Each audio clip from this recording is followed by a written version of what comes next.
लोगों को पता है दोस्तों ये क्या है? ये है गेहूँ। सही पता चला आप लोगों को। ये है गेहूँ, इंग्लिश में इसे व्हीट कहते हैं। और ये खेतों में चैत बैसाख चैत में ये उपजाई जाती हैं। तो ये गेहूँ होता है किसान इसे उपजाते हैं। फिर उसे घर लाया जाता है, फिर उसकी थ्रेशरिंग करके ये गेहूँ तैयार की जाती है। जब गेहूँ तैयार हो जाता है तो इसे घर लाया जाता है। इसके दाने दाने में इस तरह से इसे गेहूँ पीस के फिर आटा बनता है।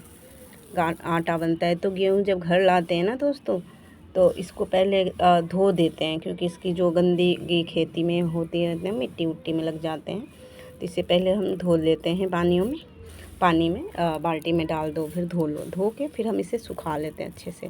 सुखा के फिर इसे चुन लेते हैं एक एक करके, और फिर इसे बोरी में भर के फिर इसे मील पे जाके पिसा लेते हैं दोस्तों।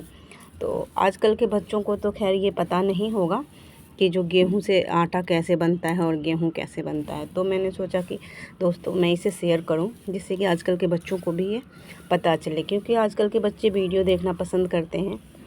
तो उन्हें ये चीज़ पता चल जाए कि इस तरह से गेहूँ की फसल होती है। ऐसे बुक्स में तो है बहुत सारी चीज़ें, बहुत बातें, बट ऐसा ना हो कि मतलब लोग नहीं जान पाए। तो ये गेहूँ से ही आटा बनता है, जिसकी रोटियां हम लोग घर में खाते हैं। और ये ज़्यादा फ़ायदेमंद होता है। जैसे मैदे की बनी चीज़ें होती है ना, तो हमें नुकसान करती है, हमारे आंतों में जाके मैदा चिपक जाता है।